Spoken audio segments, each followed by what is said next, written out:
الله أن يهديه يشرح صدره للإسلام ومن يريد أن يضله يجعل صدره ضيقا حرجا صدق اللہ العظیم۔ معزز صاحب اکرام، پیارے اسلامی بھائیوں، اگر مومنین کے پاس، مسلمانوں کے پاس اگر کوئی بڑی دولت ہے تو وہ دولت ہے ایمان کی۔ ایمان وہ چیز ہے کہ ہمارے پاس ہم کو بغیر مانگے کے ہم کو ملا ہے، بغیر ہم کسی کوشش کے، بغیر کسی جدوجہد کے ہم کو اللہ تعالیٰ نے عطا فرمایا۔ اگر اللہ کا یہ فضل اور اللہ کا یہ احسان نہ ہوتا تو گویا کہ ہم کسی دوسری جگہ پر کسی ایسی چیز کے ہم سامنے اپنا سر جھکائے ہوئے رہتے جس کا ظاہری اور دنیاوی فائدہ ہوتا ہے۔ جیسا کہ ہم ہمارے برادران وطن کو دیکھتے ہیں کہ وہ جہاں پر فائدہ نظر آتا ہے وہاں پر اپنے سر کو جھکا لیتے ہیں، جہاں پر فائدہ نظر آتا ہے اسے اپنا معبود مان لیتے ہیں، جہاں پر ان کا دنیاوی فائدہ نظر آتا ہے وہاں پر اسے خدا مان لیتے ہیں، اس کی عبادت میں لگ جاتے ہیں۔ لیکن اللہ کا بے انتہا فضل و کرم کہ اللہ تعالیٰ نے ہمیں ایمان کی دولت سے مالا مال۔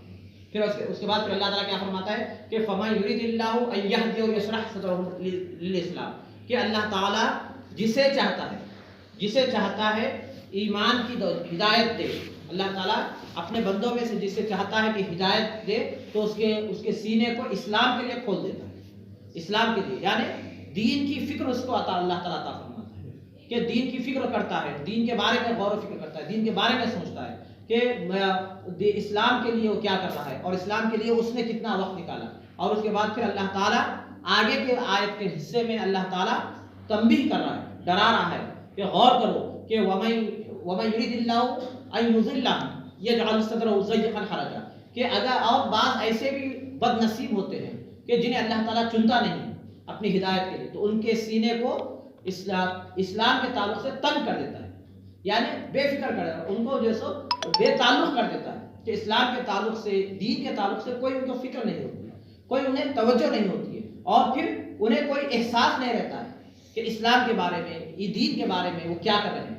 تو گویا کہ ہمارے پاس اگر ایمان ہے تو یہ اللہ کا احسان، اللہ کا فضل ہے، اللہ ہی کی دین ہے۔ اب اس کے لیے کرنا کیا ہے؟ تو سب سے پہلے یہ بات ہے کہ اس کے لیے اللہ کا شکر ادا کرنا ہے، اللہ کا شکر ادا کرنا ہے کہ اللہ تعالیٰ کروڑوں لوگوں میں ہمیں ایمان کی دولت سے مالا مال فرمائے، اور کروڑوں لوگوں میں اللہ تعالیٰ ایمان کی دولت سے مالا مال فرمائے۔ اب اس کے بعد، اس ایمان کے بعد جو ہمیں جس چیز کو حاصل کرنا ہے تو کہا گیا ہے کہ ایمان کے بعد اگر تمہارے لیے اب کوشش کرنا ہے تو وہ ہے طہارت، تم حاصل کرو، پاکی حاصل کرو۔ اور پاکی دو طرح کی ہوتی ہے، پاکی ایک ظاہری پاکی، ایک باطنی پاکی۔ ظاہری پاکی کیا ہوتی ہے؟ تو کہا گیا ہے کہ ظاہری پاکی طہارت کا لینا، پانی سے اپنے آپ کو پاک کرنا۔ تو وہ پانی کون سا ہونا چاہیے؟ کہا گیا کہ وہ پانی پاک و صاف رہے اور استعمال شدہ نہ ہو۔ پاک و صاف یعنی اس میں کوئی بدبو نہ آئے۔ جیسا کہ پانی کے بارے میں کیا کہتے ہیں کہ ایک تو نہر کا پانی ہمیشہ پاک رہتا ہے جب تک کہ اس کا مزہ نہ بدل جائے، جب تک کہ اس میں بو نہ آ جائے، اور جب تک کہ اس کا رنگ نہ بدل جائے، وہ پانی جو سو پاک ہی رہتا ہے۔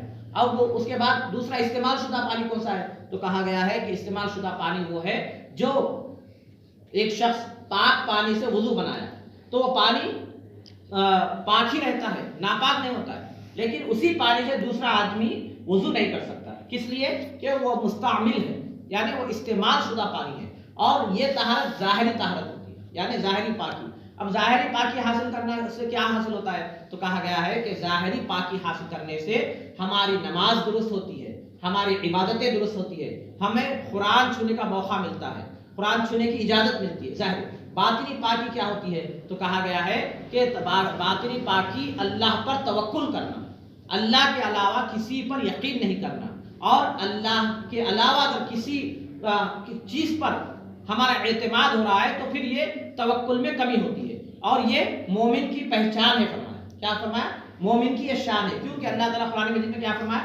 فَتَوَكَّلُوا إِن كُنتُم مُؤْمِنِينَ، تم توکل کرو، بھروسہ کرو اللہ پر اگر تم مومن ہو، توکل کرو، بھروسہ کرو اگر تم مومن ہو۔ تو کہتے ہیں کہ توکل کیسا کیا جاتا ہے؟ تو کہا گیا ہے کہ اللہ کی راہ میں خیرات کرتے ہیں، اللہ کی راہ میں دیتے ہوئے ہمارا جو آگے کا کام ہے اس کام پر صرف اللہ پر بھروسہ کرتے ہیں، نہ تو اپنی صحت پہ، نہ تو اپنی دولت پہ، نہ تو اپنے رشتہ داروں پہ، نہ تو دوستوں پہ، اس کے لیے ہمارے لیے اللہ والوں کے جو واقعات ہوتے ہیں، اللہ والوں کے جو معاملات ہوتے ہیں، ان کی جو زندگی وہ گزارتے ہیں، اس سے وہ ہمارے لیے ایک راہ، مشعل راہ ہوتی ہے، اس سے ہم جیسے ایک راستے پر چلتے ہیں۔ تو کہا گیا ہے کہ ایک بزرگ تھے حضرت شبلی رحمۃ اللہ تعالیٰ علیہ، وہ کہتے ہیں کہ تمہیں باطنی پاکی حاصل کرنا ہے تو پہلے ظاہری پاکی پر توجہ دو، کوشش کرو، اور باطنی پاکی کے لیے اللہ پر توکل کرو، بھروسہ کرو، انشاءاللہ باطنی پاکی بھی مل جاتی ہے۔ تو کہتے ہیں کہ حضرت شبلی رحمۃ اللہ تعالیٰ علیہ ایک بزرگ ہے، وہ مسجد میں گئے، مسجد میں جا کر انہوں نے طہارت لی، مسجد میں جا کر انہوں نے طہارت لی، طہارت لینے کے بعد جیسے ہی باہر نکلے تو کہتے ہیں کہ غیب سے آواز آئی، ندا آئی کہ تم نے اپنے ظاہر کو تو پاک کر لیا ہے، باطن کو پاک کب کرو گے؟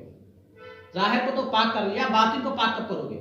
تو کہتے ہیں کہ حضرت شبلی رحمۃ اللہ تعالیٰ علیہ غور کرنے لگے کہ آخر میرا باطن کیا ناپاک ہے، جبکہ اللہ کے نیک بندے، اللہ کے بزرگ ہیں، کیا باطن میرا پاک ہونا ضروری ہے؟ کیا ابھی باقی ہے باطن پاک ہونا؟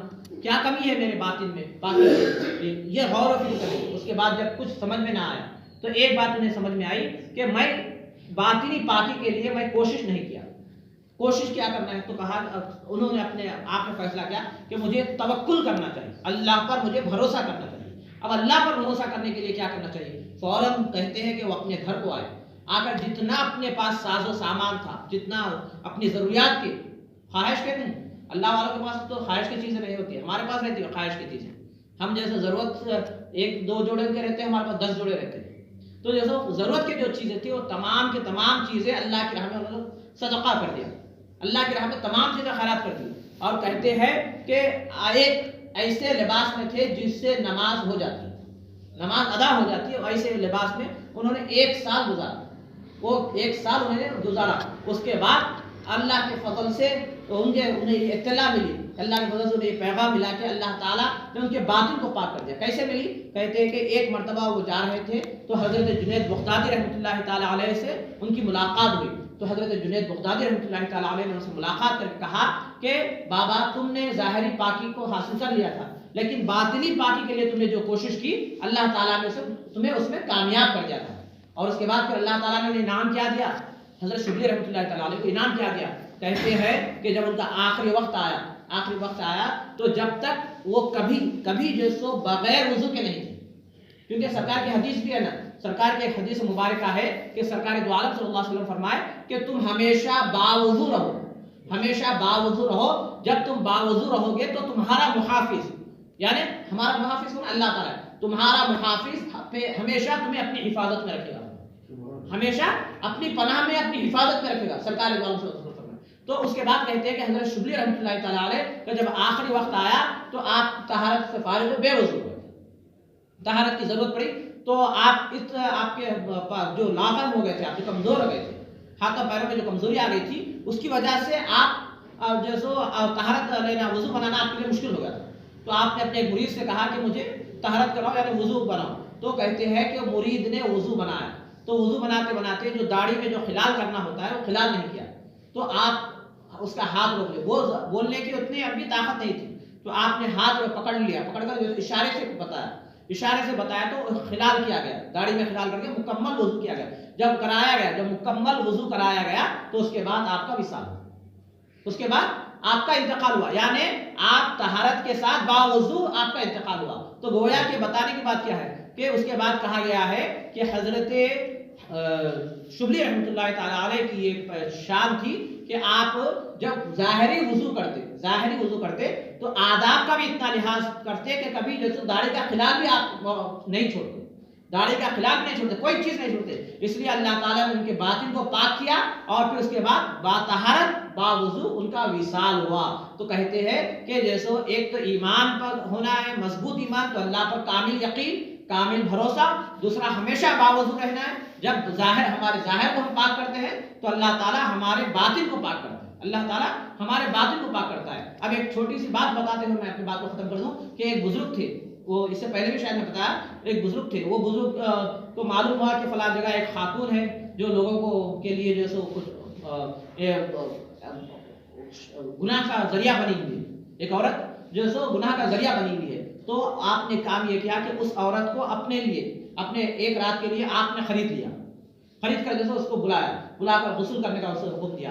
وہ پیسوں کے لیے کام کرتی تھی, پیسے لے لی, جو کہے. اب کہا کہ تم کیا کرو گے, تو اس نے کہا کہ تم جو چاہے میں وہ کروں, تم جیسا کرو بولے میں ویسا کروں. تو کہا کہ غسل کر کے آؤ. جب غسل کر کے آیا تو اس نے اپنا لباس دیا, اپنا لباس دے کر لباس پہنا کر جیسے اس سے کہا کہ اب چلو میرے ساتھ نماز پڑھو, اب تم میرے ہو گئے, میں جو بولے کرنا ہے, لہٰذا تم میرے ساتھ نماز پڑھو. تو وہ نماز کے لیے ٹھہر گئی. جب حالت سجدے میں گئے تو وہ بزرگ اللہ سے دعا کی کہ اے اللہ, میں نے اس کے ظاہر کو پاک کر دیا, میں نے غسل کرا دیا, لباس پہنا دیا اور مصلی پر لا کر ٹھہرا کر دیا, سجدے میں لا لیا. اب میں نے اس کے ظاہر کو پاک کر دیا, میں نے ظاہر کے لیے جو کرنا تھا وہ کر لیا. اب باطن کا تو مالک ہے, باطن کا تو ذمہ دار ہے, تو جو چاہے کر. جیسے ہی بزرگ نے سلام پھیرا, وہ عورت توبہ کی, استغفار کی, صاحب کے ہاتھ پر, وہ بزرگ کے ہاتھ پر توبہ استغفار کر کے یہ عہد کی کہ آئندہ کبھی ایسا گناہ نہیں کریں, آئندہ کبھی ایسا گناہ غلطی نہیں کریں گے. تو کہتے ہیں کہ ہم اپنے ظاہر کی طرف کوشش کریں, توجہ دیں, تو اللہ تعالیٰ ہمارے باطن کو بھی پاک کرتا ہے. باطن کے لیے کوشش کرنا ہے, اللہ پر توکل یقین رکھنا ہے, بھروسہ رکھنا ہے, لیکن جتنا ظاہر کو پاک کرو گے اتنا ہی اللہ تعالیٰ باطن پاک, ہمارا باطن میں پاک کرنے میں اللہ تعالیٰ ہماری مدد کرے گا. واقعی سبحان ربک رب العزة عما یصفون وسلام علی المرسلین.